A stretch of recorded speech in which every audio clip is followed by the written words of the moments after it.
All right, so real quick, I'm going to start off just kind of telling you my background. Cindy will do the same thing, and then we'll dive right in.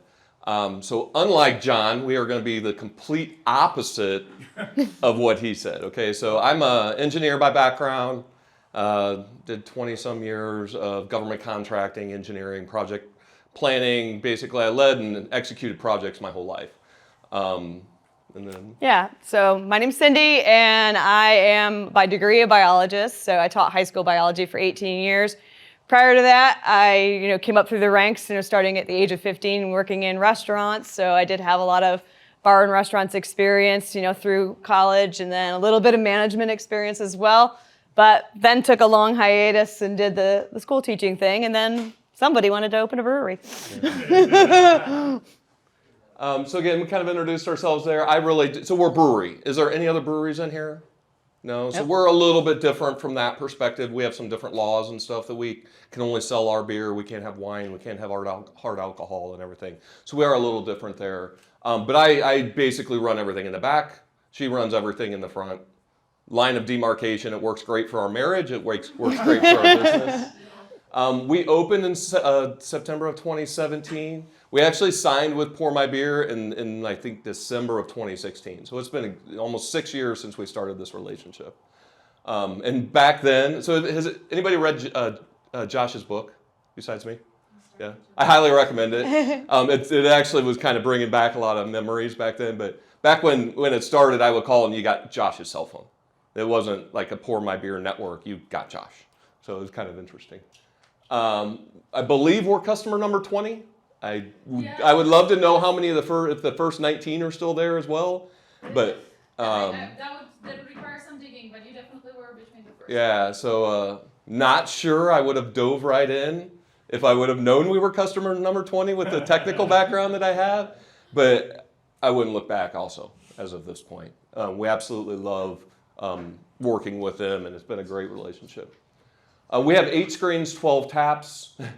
Tanya, you could have had a picture of our tap room up there. Your presentation didn't include our screens. A lot of you probably have never even seen these. These are what the original screens look like. They're about this big. We still use them to this day. We're getting ready to do an upgrade here shortly. And we also have an off-site event space that does have those screens, which Cindy will talk about later. We do have an on-site food vendor. We'll talk about that as well. We'll go through some initial setup. Again, so I pretty much did everything myself. We were self-funded. I'm an engineer, so I like to think I can do about anything. So we really did. I did on my own general contracting. I installed the whole system myself. Had a couple guys from Charlottesville come help me set up the network initially. But we did a lot of that ourselves. So a lot of the stuff, we'll talk through. Some of the stuff too, like everybody's like, oh, hey, where should I do my setup? We were the first. I think we were the third brewery in the country to do it. And like in Virginia, we were one of the first. There was another brewery called Craft Tap Room that set up in December right when we signed with them. And we went and saw how their layout it was and everything. But it was very different back then. There wasn't a lot of like, hey, I can figure out what my self-serve tap room looks like. There weren't self-serve tap rooms. Right. So we had to figure it out. And we actually modeled a lot and thought about like the Lowe's checkout station, right? You have all these Lowe's checkout stations, and you have one person there managing all of them right close to it to know when somebody needs help. So we kind of said the same thing. We're kind of like that. So anyway, next slide. So this is just an overview of what our tasting room. It wraps around the corner as well. We have a 7,000 square foot total. We've got about a 25 to 3,000 square foot tasting room. On-site barbecue, which again we'll talk about here. This is our check-in station. So at first we were going to put it by the front door, thinking that seemed logical, but we really wanted it to where it was within sight of the beer taps and have it right there close to it. So that's why we put it right next to it. Next slide. So we are a brewery, so initially we did not want to have anything to do with food, kind of similar. We were like, we're not going to do the food. We're going to do what we do well, and we tried to do food trucks, like many breweries do, and then we invited the food trucks in on the weekends, and then we noticed that our weekday sales, it was hard to get people to stay. They might come by after work, have a beer, but without having food for dinner, we were losing customers. So we quickly realized we needed food, and playing the food truck game was a hassle. I don't know if any of you are thinking about food trucks. They're kind of a pain. It's amazing how often a food truck breaks when they have a better offer somewhere else, or the food truck is legitimately broken. I don't know. But they were just painful to work with. So we quickly realized that we needed a food option. So that kitchen was the original design. It was just an employee break room, kind of storage room. And then we just kind of revisualized, rethought. We just punched a hole in that wall there and leased the kitchen space to an up-and-coming chef who wanted his own space. But in Virginia, getting brick and mortar space is hard. So we looked for somebody with great food that was an up-and-coming food vendor. And it's worked out great for us. They've grown, in the 5 years that we've been partnering with them. Their sales have grown as we've grown. We charge a percentage of their sales as rent to us. So when they do well, we do well. So it's definitely a good partnership. So people come to find the brewery and they're like, oh, hey, cool, you've got food. Or they'll come to find the food and they're like, oh, cool, it's a brewery. So it's kind of cool that we both market together, bringing everybody to the same spot. They operate a point of sale separate from ours. They have a pager system, so it's just sleek and low labor all around. You walk up, check in, get your beer card, walk over there, get your food order, get your beeper, and then you move on. And just as an aside, as a guy and his girlfriend started, we gave them the opportunity, and they just won Best Barbecue in Northern Virginia by Northern Virginia Magazine. They were #1 Editor's Choice and runner-up People's Choice. If you've ever been to Northern Virginia, that's no small feat. It is a very densely populated, competitive area. Yep. And so that's a picture of our full tap, full tap. So we started, so we were a brewery. So we have lots of different challenges because as a brewery, we had to make all the beer first. So we couldn't start with 20 taps because, we had to produce the product first. So we started with just 8 taps. And you can talk about how you took some beers and just kind of slightly modified them to get the variety. And then as we grew, we added, a triple tap on tap 1. And then we turned from 8 taps to 10 taps. And then we triple tapped to tap 12. And so now we have a total of 8 screens and 12 taps. So one other note on this too. So Tanya and the team have done great with branding and putting up signage. Yeah, none of that existed when we started. So we started, and I think that's a whole other slide. Never mind. Yeah. Yes. So the next slide shows a close-up of both our beer menu, and Tanya's talked about that. And I know she's a big fan of Untapped. And I think she mentioned why we breweries don't really like Untapped. But and initially, we actually did have Untapped as our first menu because we didn't know how else to do it to start with. We used Untapped, and it's expensive too. And then we kind of got annoyed too, as a brewery, people would try all 12 so they could get 12 check-ins, but say they only like IPAs, so they're going to give us 11 bad check-ins and 1. So for the I check-ins, hate stouts. Well, why'd you try it? The check-ins don't matter so much for you guys. You guys are just buying the beer, but for those of us that make the beer, it kind of, yeah, it definitely does. So I'm going to tell them about our beer menu. Yeah, and so this is just a web page. So if you want to keep it simple, depending on how many taps you can, sometimes it may not be manageable. But we literally just made a web page. It's hidden to the public, so you don't see it on the main page. We manage our own page in Wix. It's super easy, $25 a month, and it's really super, super easy to do a web page, a really professional-looking web page. And then we just update this every week. Or not every week, every time we change a beer. On the right-hand side of the Wix, there's just an automatic place where it's like rolling ads. So you can just upload. So it's actually just images. And so we just have 12 different images kind of rolling on the right that are just ads. Advertising our specials, our events, our barbecue, what the barbecue vendor's doing. And so for free advertising. Why pay somebody else for that? Mm-hmm. And then the sign down on the bottom, Tanya already kind of talked about that, have signage that talks about the process. And you're going to see on the next slide, our first sign had just words, no pictures. And being a school teacher for 18 years, I should have realized that nobody wants to read instructions. So nobody wants to actually read words.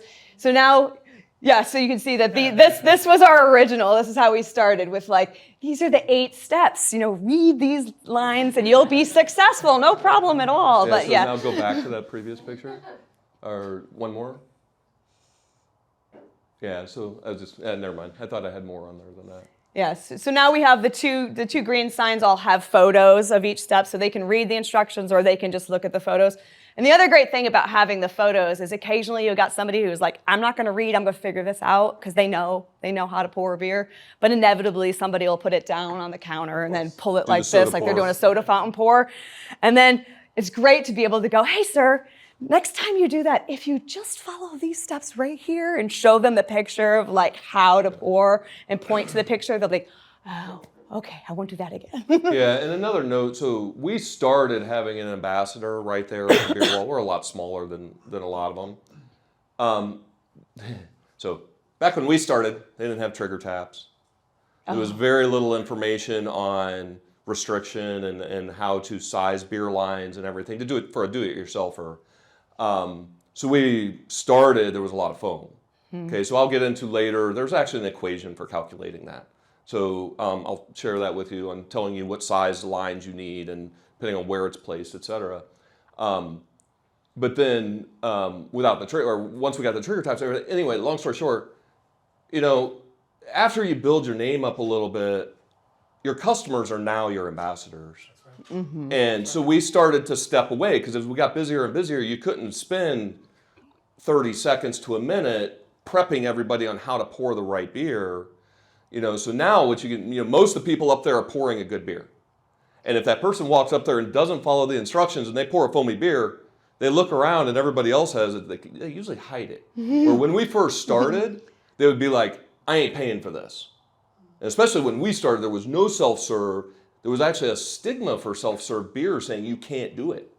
It's impossible to self-serve beer without foam. And that's what we started with. And in the craft beer side, it was even worse because there's a whole nother realm of people thinking what breweries need to do and everything. So Tanya talked a little bit about glassware. So this is our setup, and we keep it simple for us. We just do 2 glasses, pint glass and a 5-ounce taster.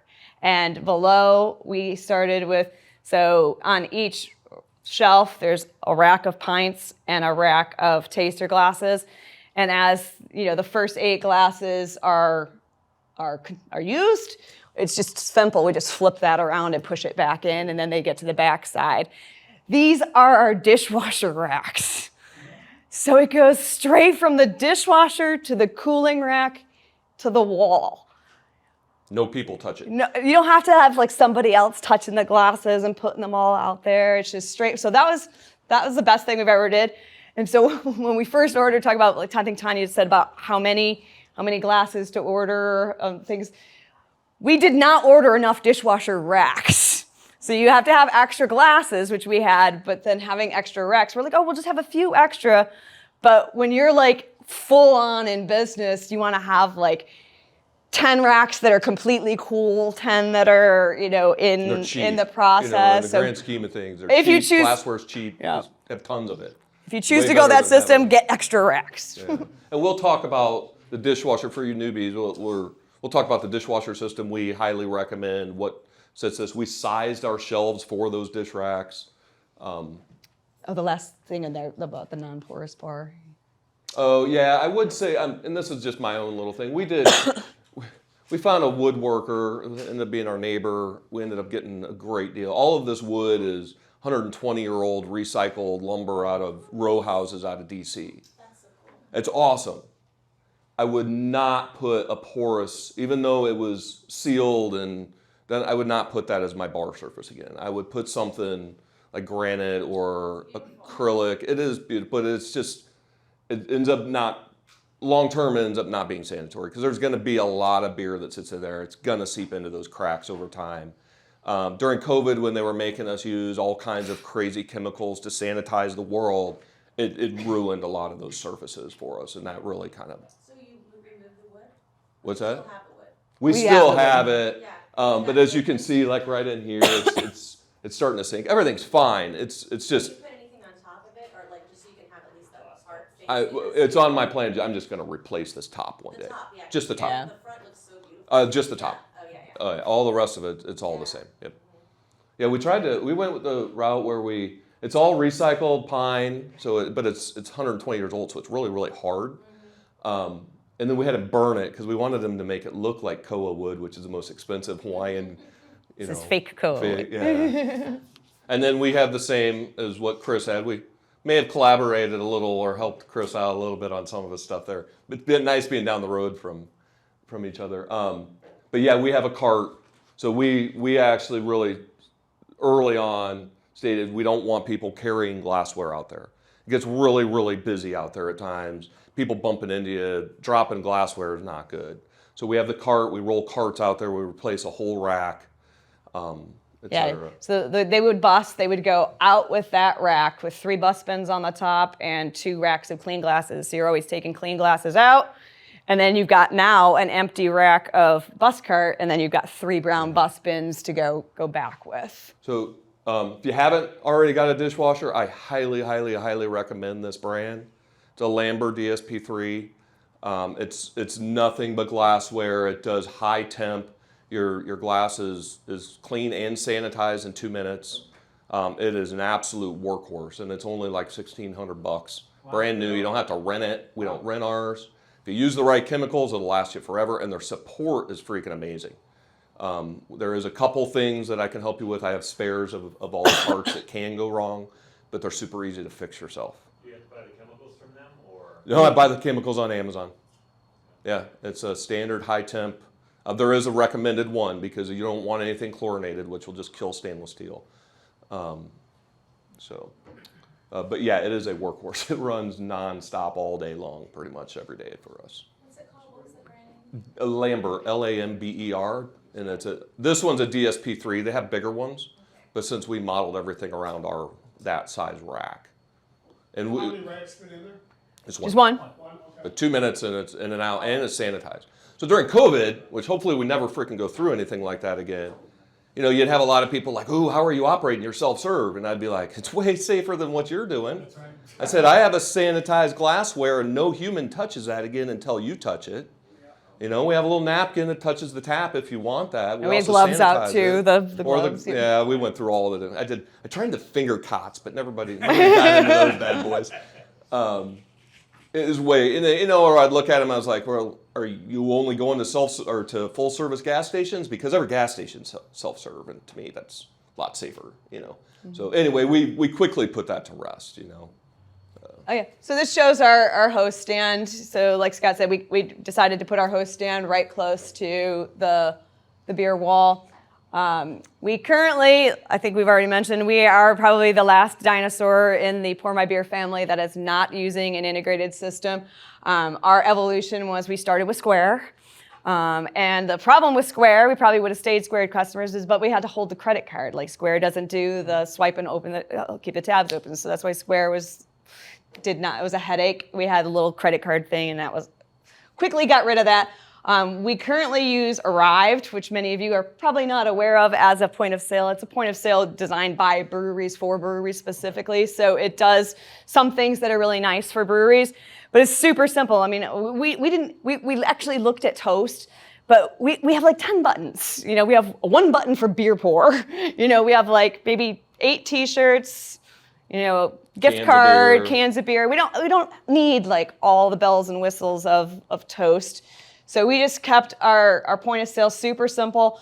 It is a 2-step process, so the 2 things don't talk to each other. So the process is swipe your credit card. I'm going to open your tab on my point of sale. Now I can see your name. I'm going to hop over here. I'm going to type in the name and make your beer card. And now we've got their credit card information stored on the point of sale. The beer card has their name on it. This is not without human error, which is why we are now going to be upgrading to GoTab too. It's not a huge problem. I mean, it's really, our human error aspects are very, very rare. Yeah.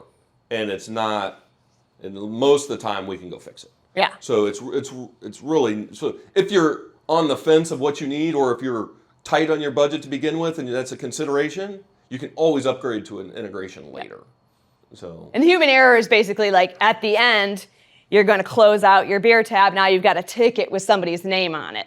You have to tap the right name to charge that ticket. And if you don't tap the right name to charge that ticket, that's where things become a little bit of a headache. But that happens once.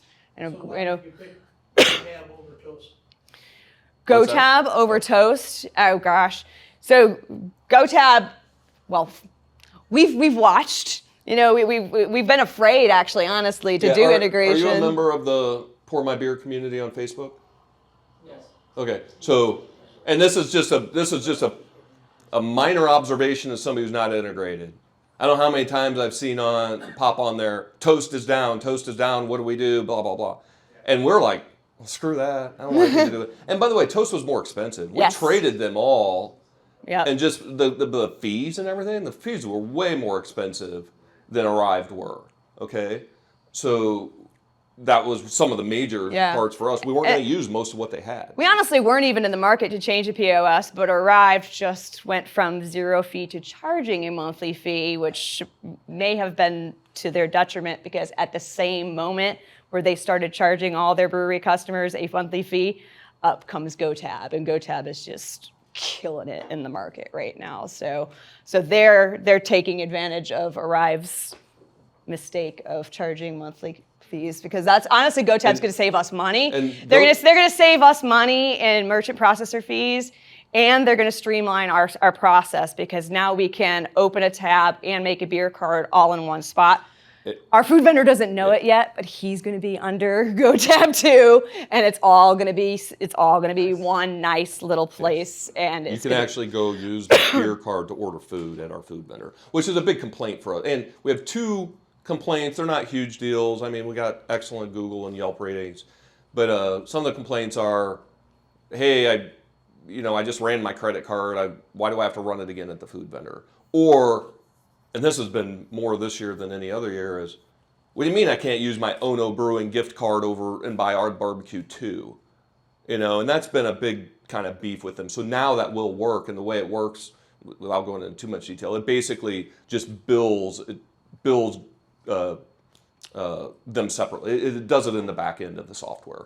So they have their own the food vendor all has their own complete manager profile that they get to see as GoTab. And then they're just like part of our bigger picture, and then we can just actually suck the rent out from their sales without actually having to have them write a check. The other thing that I've heard about GoTab versus Telus, and Carl can go into this a little more, is split tickets at a table. When you want to split a ticket, GoTab does that. Mm-hmm. I think that's only if they scan the QR though. Yeah. I mean, you could still split the tickets, but they just can't do it themselves. Tanya asked us to talk a little bit about marketing and branding. So as Scott mentioned, we didn't come into this with 20 years of restaurant experience. We came in it with not 0. much else. And we did everything ourselves. We designed our own website. He designed the logos. So we did everything ourselves. So I guess you could talk about your process and the logos. So this was it. I mean, so our journey kind of started, it was really quick. Okay, so I'll try to make this as fast as I can. So, I'd grown up to the point where my company, I worked for Harris Corporation, big government contractor, and they were like, hey, you want to make vice president, you need to start moving around. And I went down and interviewed with all these different divisions, and I worked for the Intel division, and I'm like, yeah, I think I've got it the best, pretty much all downhill from here. I don't want to go sell radios or do these other commercial things. Anyway. So I came home really angry and just kind of upset. I'm like, I don't know what I'm going to do with my life. And in the meantime, I was home brewing, and we always had parties. We would throw all kinds of parties at our house. And I may have had few too many beers, but one of my neighbors was like, man, your beer's pretty good. You ought to open a brewery. So that was in April of 16. I walked upstairs that night, and I told Cindy, I'm like, we're going to open a brewery. She looked at me. She's like, okay. Let's go. So 3 months later, we figured out how to fund it ourselves. October of that year, I actually resigned from my job because I wanted to be every bit of it. So I did all my own general contracting. I actually put myself through brewing school, designed my own logo, whether it's good or not. Don't use papyrus. Man, I thought that was a cool Avatar was out. I thought it was a cool font. Yeah, all you digital arts people make fun of it. But yeah, that was all kind of part of it. But we opened. So I left my job in October of 16. Signed with PourMyBeer in December of 16, and we opened our doors September 1st of 17. We were the fastest brewery, and at that time in Fairfax, Virginia, it was the lowest per capita brewery rate in the country, and it was the most affluent county in the country. And we opened our brewery the fastest of any other brewery of the 6 that were there, we were the fastest one to open. It only took us 11 months. Where'd your name come from? Ono's Hawaiian Oh, yeah, for we skipped tastier, that. delicious. Okay. Yeah. So Awesome. her mom, born and raised in Hawaii, we were stationed at Schofield Barracks. Our kids have Hawaiian names. Our dogs had Hawaiian names. It's just kind of been our thing. Yeah. Yeah, you mentioned location. The other thing, as far as like opening a brewery, there's breweries popping up all over the place, left and right. And they've all got great beer. So we really sat long and hard as like, what's going to bring people to our brewery? What's going to make us different? So we came up with a theme first, Hawaiian themed brewery, and then self-serve was like always on it. We always wanted to do self-serve. Well, yeah, so we started, we were like, what are we going to do to make ourselves different? And we happened to go to a self-serve wine bar. And I was like, as an engineer, I was like, that's cool as shit. And I have no patience. So I'm like, I didn't have to wait in line. I was like, we're going to do that for beer. So I Googled it. And at that time, there was PourMyBeer and I Pour It. And those are the only 2 out there. And the reviews for I Pour It sucked. The reviews for PourMyBeer were really good. I called Josh. I liked him. And that was pretty much it. And he sent us, actually, there was a place up in Maryland, a little pizza place that we went and checked it out. And I was like, yeah, cool shit, we're doing this. And then we signed with them. And then the next thing we went to Craft Tap Room in Charlottesville and saw them in action too. So Yeah, so the evolution of our logo came about, let's see, during the pandemic, we were shut down essentially, and we were completely to-go sales only. So we were cranking out cans on our single one, what was it? it's called an October can seamer. You pour it out of the tap and then you seam it. It's like a crowler. Have you ever heard of those? Yeah. So our COVID pivot, we like to call it, is that we really embraced to-go, beer. And so he, being a former or still engineer, designed an automated canning system for us where we were allowed to or able to mass produce cans. And with that, we had to do the labels and everything. And then we're like, oh, our labels suck. These are really bad, because we were doing everything ourselves. So we finally outsourced. We found a local artist, and we said, hey, this is what we want. We want to. I'm like fairly tech savvy. Like if you show me, I wanted something in Adobe Photoshop where you design me a can, and I want to just be able to swap out the background and make new cans. Okay, where the craft breweries around, they'll pay $500 per can label for every can design. I'm like, I don't want to do that. I want to be able to just drop a picture in there and change our can design. So he worked with us, and you found him just online. And he's like, oh my God, a Hawaiian themed brewery? I get So I emailed him, and it was I was like, hey, we're local. We just want to do this. And I was going, at that time, we were hyper local because of COVID. We wanted to support every small business around us, like we were being supported. And I emailed this guy. I was like, hey, we have a Hawaiian theme. We're looking for some can labels, but we don't want to be paying $200-300 per label. We want some kind of template we can do that we can change it out and everything. And he replies back. He goes, let me get this straight. He goes, you're a Hawaiian theme and it's around alcohol? He goes, just tell me what you want to pay and I'll probably do this. And your name is Ono? He's like, this is like a designer's dream. It's forward, backward, upside down, straight up. He's like, I can do anything with this. Yeah. He's like, tell me what you want to pay and I'll do it for you. So he came in and he really started to look. He looked at our logo and he asked us. Well, the first thing he asked was what are your colors? We're like, brown and another brown. And he goes, what are your fonts? And we're like, I don't know. And he's like, he went around and he looked at our stuff and he's like, I see 6 different fonts in here right now. I see all colors are all over the place. Different logos all over the place. He's like, you're kind of all over the place. He goes, how about we just start with a redesign or a rebrand of your logo, and then we'll go from there to the beer cans. And so that is his own font, the Ono, the N, he drew that, so you won't find that font, so nobody can make fun of our font because he actually designed the font. So that was kind of our evolution. So if you're just starting, don't feel like you have to be experts in everything to start with. I think that's why we shared this, is it's a journey. Yeah. And so then, next slide. So then we embraced this whole concept of color and font and keeping everything similar. So this is just some social media ads that I've made. If you're doing marketing at all, I highly recommend investing in Canva Pro. Canva Pro is so slick. Like, you enter your fonts, you enter your colors. They have thousands of templates for everything you could possibly want. You could just type in happy hour. It will give you all the happy hour ads. And with one click, it'll change it to your font, your color, and you just import a photo. So it's just real easy to work with. It doesn't have standard sizes for like Instagram and Facebook. Yes, yeah. And then you can, yeah, like you create an Instagram post, you can resize for Facebook. I mean, it's just super, super easy. Yeah, so just another making fun of ourselves. Another job that I got as managing the front of the house was T-shirts and apparel, and I was like, I don't know a thing about T-shirts. So at the time, this was our T-shirts.